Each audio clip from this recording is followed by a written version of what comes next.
Selamat datang di kelas online. Video kali ini kita akan membahas rangkuman materi mata pelajaran Pendidikan Pancasila dan Kewarganegaraan tentang hakikat bangsa dan negara, bab 1 untuk kelas 10.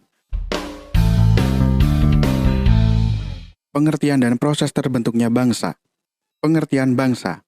Bangsa adalah suatu kelompok manusia yang dianggap nasional, memiliki identitas bersama, dan mempunyai kesamaan bahasa, ideologi, budaya, sejarah, dan tujuan yang sama.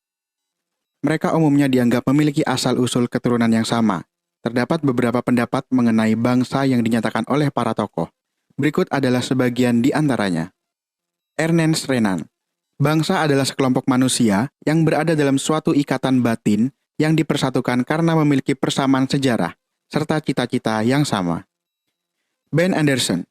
Bangsa merupakan komunitas politik yang dibayangkan dalam wilayah yang jelas batasnya dan berdaulat. Hans Koch.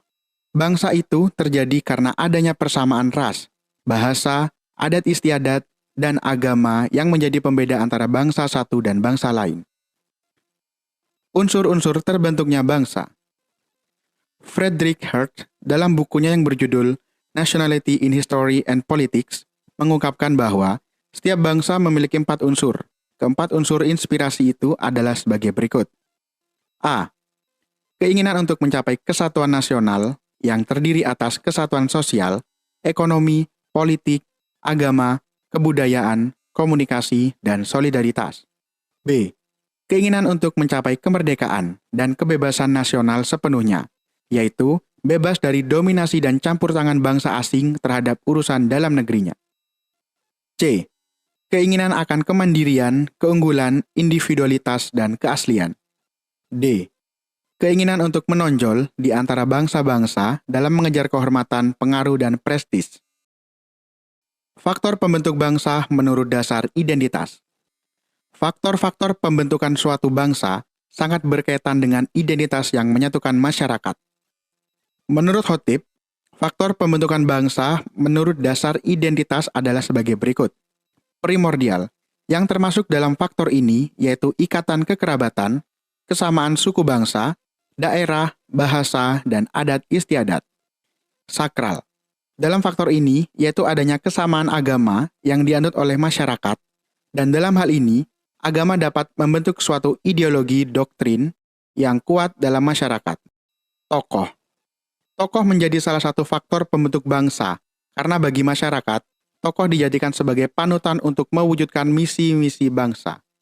Sejarah merupakan salah satu faktor pembentukan bangsa karena sejarah dan pengalaman masa lalu seperti penderitaan akan melahirkan solidaritas sehingga memungkinkan untuk membentuk suatu tekad dan satu tujuan antar kelompok masyarakat. Perkembangan ekonomi dikatakan sebagai faktor pembentukan bangsa karena semakin meningkatnya perkembangan ekonomi, semakin beragam pula kebutuhan masyarakat. Sehingga membuat masyarakat semakin ketergantungan satu sama lain dan secara tidak langsung akan membuat masyarakat ingin membentuk suatu kesatuan yaitu bangsa sebagai jalan untuk memenuhi kebutuhan satu sama lain. Bhinneka Tunggal Ika. Semboyan ini merujuk pada faktor kesadaran anggota masyarakat mengenai pentingnya persatuan walau terdapat berbagai perbedaan. Kelembagaan. Adanya berbagai lembaga pemerintah dan politik dapat mempertemukan berbagai kepentingan di kalangan masyarakat. B. Hakikat negara. Pengertian negara. Menurut Kamus Besar Bahasa Indonesia, negara adalah organisasi dalam suatu wilayah yang mempunyai kekuasaan tertinggi yang sah dan ditaati oleh rakyat. Secara etimologis, istilah negara dalam bahasa Inggris adalah state. Kata ini berasal dari bahasa Latin, status atau statum, yang mempunyai arti meletakkan dalam keadaan berdiri. Selain arti etimologis, para ahli mengemukakan gagasannya sendiri mengenai pengertian negara. Berikut pengertian negara menurut para ahli. Menurut Profesor Sunarko, negara adalah organisasi masyarakat yang mempunyai daerah tertentu, di mana kekuasaan negara berlaku sepenuhnya sebagai sovereign atau kedaulatan. Menurut O. Noto Hamijojo, negara adalah organisasi masyarakat yang bertujuan mengatur dan memelihara masyarakat tertentu dengan kekuasaannya. Menurut Max Weber, Negara adalah suatu masyarakat yang mempunyai monopoli dalam penggunaan kekerasan fisik secara sah dalam suatu masyarakat. Menurut Plato, negara adalah persekutuan manusia yang muncul karena adanya keinginan manusia dalam memenuhi kebutuhan yang beraneka ragam. Unsur-unsur pembentukan negara. Unsur terbentuknya negara dibagi menjadi dua, yaitu unsur pokok dan unsur tambahan. Unsur pokok. Unsur pokok terbentuknya negara adalah unsur mutlak yang harus ada saat negara didirikan. Unsur pokok tersebut meliputi rakyat, wilayah atau daerah, dan pemerintahan yang berdaulat. Unsur tambahan. Unsur tambahan adalah unsur yang tidak mutlak ada pada saat negara berdiri.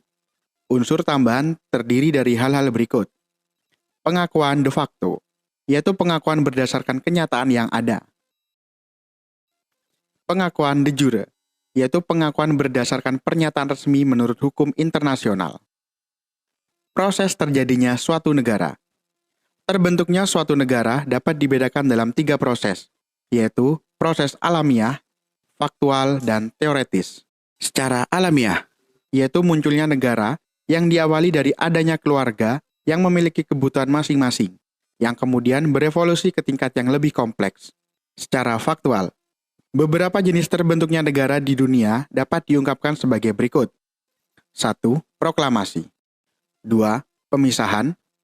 3. Penguasaan. 4. Pembentukan baru. 5. Penarikan. 6. Penyerahan. 7. Peleburan. 8. Pendudukan. 9. Pendudukan atas wilayah yang belum ada pemerintahan sebelumnya.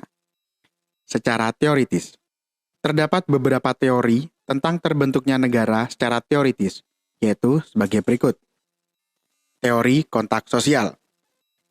Menurut teori kontak sosial, negara dibentuk berdasarkan perjanjian-perjanjian masyarakat.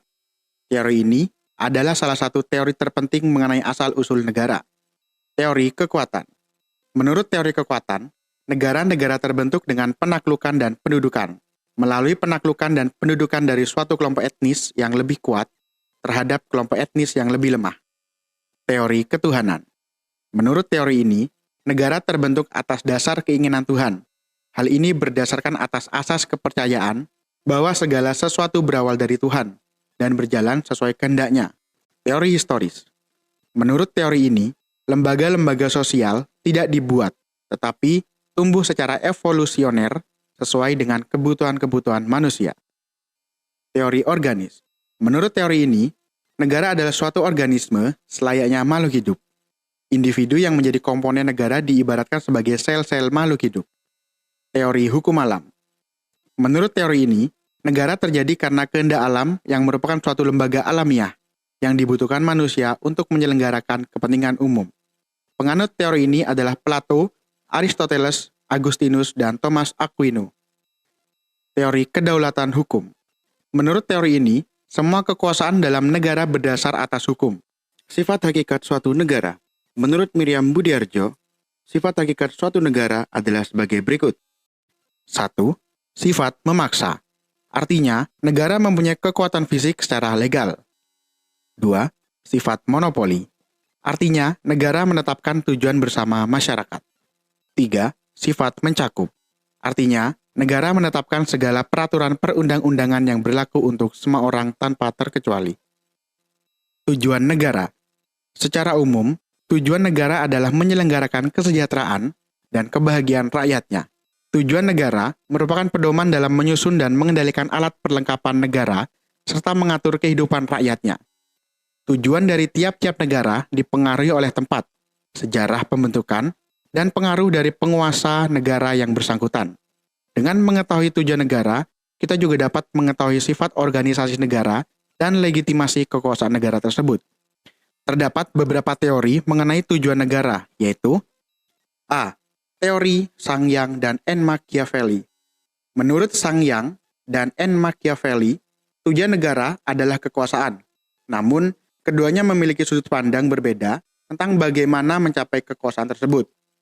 Menurut Sangyang, tujuan negara adalah memperoleh kekuasaan sebesar-besarnya dengan cara membentuk tentara yang kuat. Sementara Machiavelli mengatakan, tujuan negara adalah menghimpun dan memperbesar kekuasaan negara. B. Teori Dante Alighieri.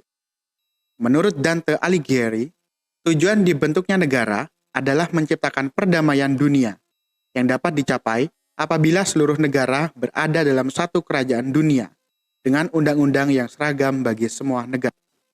C. Teori Immanuel Kant dan Cranenburg. Menurut Immanuel Kant dan Cranenburg, tujuan negara adalah jaminan atas hak dan kebebasan. Immanuel Kant dan Cranenburg menganjurkan agar hak dan kebebasan warga negara terjamin. Di dalam negara harus dibentuk peraturan dan undang-undang. Ciri-ciri negara. Negara memiliki ciri-ciri tertentu. Adapun ciri-ciri negara adalah sebagai berikut. A. Alat yang memaksa. Artinya, tidak boleh ada organisasi atau manusia yang bertentangan dengan peraturan atau undang-undang negara. Siapapun baik organisasi atau manusia yang bertentangan dengan peraturan atau undang-undang dapat dijatuhi sanksi. B. Tata tertib yang memaksa, yang meliputi peraturan perundang-undangan yang mengikat dan memaksa. C. Top organization. Artinya, dibandingkan dengan organisasi lainnya, negara dipandang paling tinggi dan lebih baik bentuk atau kekuasaannya, tujuan organisasinya, UUD-nya, maupun jumlah anggotanya. D. Paksaan bersifat fisik. Artinya, negara dapat memaksakan suatu tindakan lahir yang tampak oleh mata terhadap warganya. E. Hak-hak luar biasa. Artinya, negara mempunyai hak yang lebih banyak dan luar biasa.